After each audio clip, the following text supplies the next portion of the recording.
The chapter is the Gupta Empire. You have read in the earlier chapter about Kushan rulers. Cushion rulers के बारे में हम लोग पढ़े थे और देखे थे कि लास्ट पावरफुल रूलर वासुदेव था। उसके बाद इंडिया में काफ़ी सेंचुरीज तक मतलब 100-200 साल तक कोई बड़ा एम्पायर नहीं था। नेक्स्ट बड़ा एम्पायर आया गुप्ता एम्पायर। उसके फाउंडर थे Shri Gupta. He was succeeded by his son Ghatotkacha Gupta. He ruled from 220 CE to 319 CE। लेकिन इन दोनों रूलर के बारे में ज़्यादा इन्फॉर्मेशन नहीं है, तो हम लोग कुछ दूसरे इंपॉर्टेंट रूलर्स के बारे में पढ़ेंगे, जैसे चंद्रगुप्ता वन। ये घटोत्कच का बेटा था और काफ़ी साल तक रूल किया। He was the first important ruler of this dynasty. इसी पीरियड में गुप्ता एम्पायर काफ़ी मतलब पूरे ऑलमोस्ट नॉर्थ इंडिया में एक्सपैंड हुआ।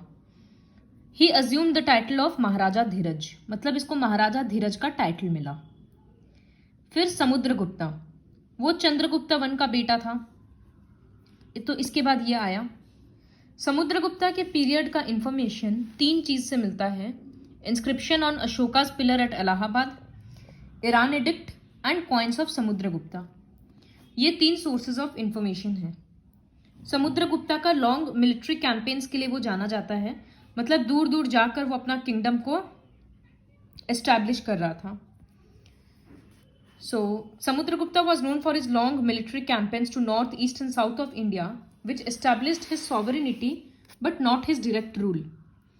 वो हर जगह जाता था, कैप्चर करता था, लेकिन वहाँ रहकर वो रूल नहीं कर सकता था। तो ऐसा था कि ठीक है, किंग तो वो बन गया, लेकिन रूल कोई और ही कर रहा है। उसको इंडिया का नेपोलियन बोला जाता था, Napoleon of India. But the great Gupta empire was not as large as that of the Mauryas. Samudragupta के बारे में हम लोगों को हरिसेना एक पोएट था, तो उसके बारे में उससे पता चलता। वो एक पोएम लिखा था, प्रशस्ति। फिर चंद्रगुप्ता 2, ये समुद्रगुप्ता का बेटा था और उसके बाद यही रूल किया। According to the inscription on the iron pillar at Mehrauli near Qutub Minar, he assumed the title of Vikramaditya. इसको विक्रमादित्य का टाइटल दिया गया था। और इंस्क्रिप्शन से पता चलता है कि चंद्रगुप्ता कितना विक्टोरियस रूलर था। ये सिर्फ एक अच्छा ही वॉरियर नहीं था, बल्कि एक एबल एडमिनिस्ट्रेटर था। बहुत अच्छे से रूल करता था। उसके कोर्ट में बहुत सारे स्कॉलर्स, पोएट्स, आर्टिस्ट्स थे। The best were known as Navratna. 9 best artists को नवरत्न बोला गया था। कालिदास उनमें से एक थे। तो ये कुछ इंपॉर्टेंट रूलर्स के बारे में था। फिर है एडमिनिस्ट्रेशन। किंग तो obviously was all powerful, but he ensured the welfare and happiness of the people. Group of ministers उसको हेल्प करते थे, जैसे मंत्री, सचिव, संधि विग्राहिक, महासेनापति एक्सेट्रा। वो एडवाइस देते थे, हेल्प करते थे, लेकिन ज़रूरी नहीं है कि किंग उनका बात सुनेगा ही। एम्पायर प्रोविंसेस में डिवाइडेड था। प्रोविंसेस को बोला जाता था भुक्तीज। और देश जैसे कंट्री स्टेट्स में डिवाइडेड होता है, ठीक उसी तरह से। दे वर गवर्नड बाई उपरिका महाराजा और भोगपति, मतलब एक एक भुक्तीज के हेड को बोला जाता था उपरिका महाराजा या भोगपति। जनरली ये सब प्रिंसेस हुआ करते थे, मतलब राजा का बेटा या फिर कोई दूसरा पैसा वाला फैमिली को बिलोंग करते हुए। कभी कभी वाइस मैन को भी दिया जाता था ये सब पोस्ट। फिर प्रोविंसेस मतलब भुक्तीज फर्दर विश्यास में डिवाइड होता था, जैसे स्टेट्स फर्दर डिस्ट्रिक्ट्स में डिवाइड होता है, ठीक उसी तरह से। और विश्यास के हेड को बोला जाता था विश्यापति। They were helped by a 4 men non governmental committee, मतलब 4 लोगों का कमिटी होता था जो विश्यापति को हेल्प करता था। विलेज एडमिनिस्ट्रेशन विलेज हेडमैन के अंदर आता था, जिसको बोला जाता था ग्रामीयक। और ग्राम पंचायत था जो विलेजर्स का नीड्स का देखरेख करता था। तो ये था पूरा, जिस तरह से आज होता है, सेंट्रल गवर्नमेंट होता है, स्टेट गवर्नमेंट होता है, डिस्ट्रिक्ट है, टाउन है, सिटीज है, ठीक उसी तरह से यहाँ भी था, बस नाम चेंज हो गया। The Gupta rulers had well organised armies with elephants, chariots, cavalry and foot soldiers. Gupta empire के पास आर्मी बहुत अच्छा था। इसके साथ ही कुछ कुछ मिलिट्री लीडर्स थे जिनको बोला जाता था समंताज। वो लोग जब किंग को जरूरत पड़ता था तो वो लोग अपना ट्रुप सप्लाई करते थे। जैसे if I am a samanta, then I will maintain my own troop. जैसे मेरे पास 500 सोल्जर्स का ट्रूप है, जब किंग को ज़रूरत पड़ेगा तो हम अपना कुछ सोल्जर्स भेज देंगे, बदले में हमको रुपया मिलेगा। तो बिजनेस के जैसा ही हो गया। Next, social condition. पीपल का हैप्पी एंड पीसफुल लाइफ था लोगों का। जॉइंट फैमिली का सिस्टम था।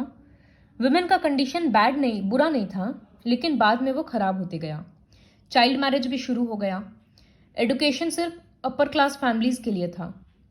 Celebration of festivals and animal fightings way the chief sources of entertainment. लोग एंटरटेनमेंट के नाम पर क्या करते थे? एनिमल्स का, जैसे बुल फाइटिंग, हेन फाइटिंग, इस तरह से करवाते थे या फेस्टिवल सेलिब्रेट करते थे। Economic condition. दूसरे स्टेट से ट्रेड काफ़ी था उस टाइम का। ट्रेड लैंड और रिवर दोनों से चलता था। कुछ कुछ इंपॉर्टेंट प्लेसेस जैसे पेशावर, मथुरा, कौशंबी, तो ये सब रोड से कनेक्टेड था और ज़्यादा बिजनेस यहीं से होता था। रिवर जैसे गंगा, ब्रह्मपुत्र, कावेरी, कृष्णा, गोदावरी से पानी मिलता था, तो ट्रांसपोर्टेशन में भी अच्छा था, इरिगेशन के लिए भी अच्छा था। कुछ आइटम्स जो प्रोविंस से बाहर जाता था वो था pearls, diamonds, precious stone, garments, ये सब।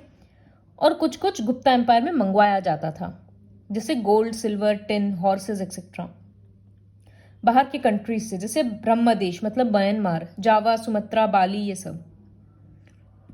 एग्रीकल्चर लोगों का मेन ऑक्यूपेशन था। फार्मर्स लैंड के ओनर्स होते थे।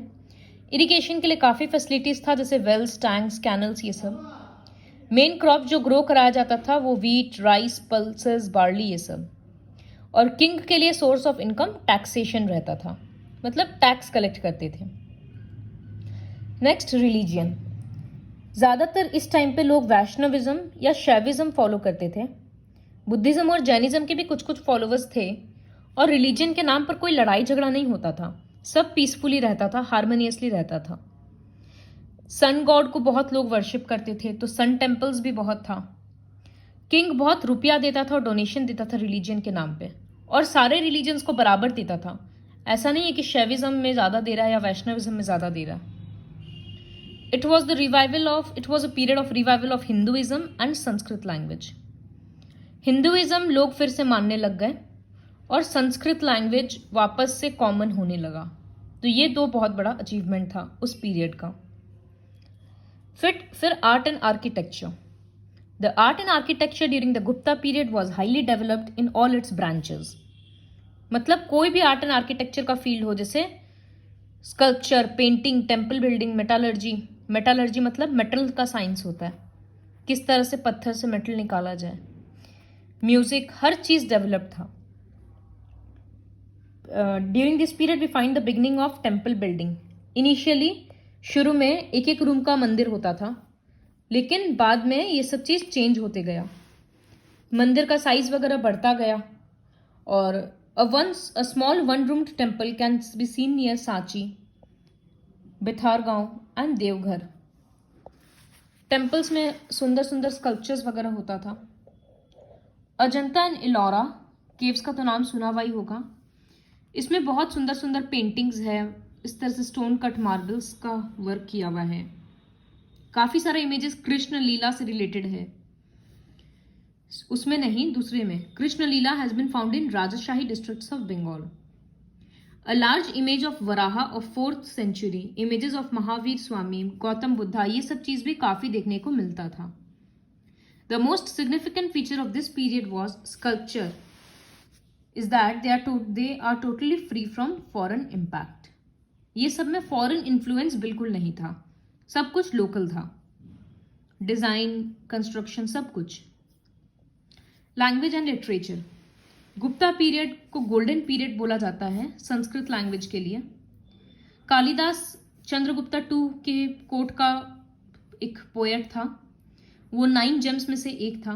ही was most famous for works like, his most famous works are Abhigyan Shakuntalam, मालव्य की अग्निमित्रम, Kumar Sambhava, Raghuvansha, Meghdoot and many others.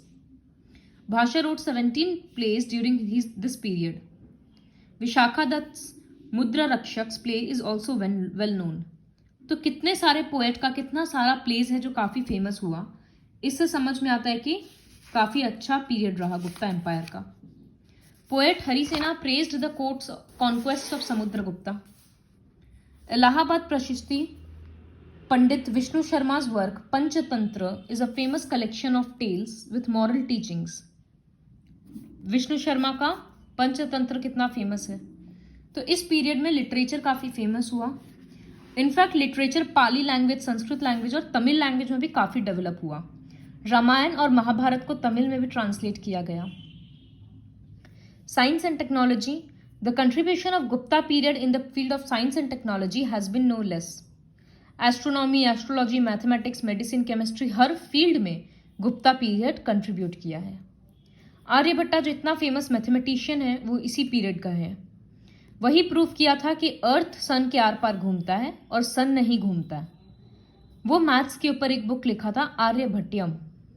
इसमें वो square roots, cube roots, zero का concept, decimal system, triangles, circles, इन सब के बारे में बोला है।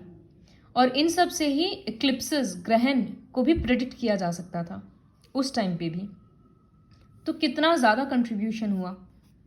उसी तरह से Charak, a physician, wrote Charak Samhita, and Sushrut, a surgeon, wrote Sushrut Samhita. मतलब ये लोग डॉक्टर्स थे तो वो लोग मेडिकल साइंस में कंट्रीब्यूट किए। नागार्जुना बहुत फेमस केमिस्ट था। जो आयरन पिलर है मेहरौली में, दिल्ली में, वो उसमें आज तक रस्ट नहीं हुआ, रस्ट नहीं लगा।